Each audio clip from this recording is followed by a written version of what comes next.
Tatlong magkakamag-anak na iligtas matapos mabutas ang sinasakyang bangka sa Cagayan. Naritong report. Sa video na ito, makikita ang pagresponde ng Philippine Coast Guard sa isang motorized bangka. Lulan ang tatlong magkakamag-anak sa bahagi ng Dalupiri Island sa Cagayan. Lumubog ng malaking bahagi ng bangka nang maabutan ng PCG. Prioridad nilang mailigtas ang mga sakay ng papalubog na bangka.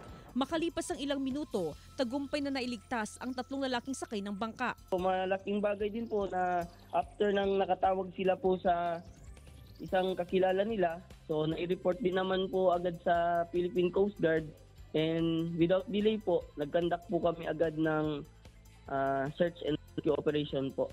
Sa investigasyon ng Philippine Coast Guard, galing sa bayan ng Claveria ang motorized bangka at pauwi na sa Calayan Islands nang bumangga sa malaking kahoy, kaya nabutas ang bangka at pinasok ng tubig. Okay naman po yung kalagayan nung na-rescue po. Kasi hindi pa naman po totally submerged yung motor bangka, so safe and sound naman po sila nung na-recover po namin.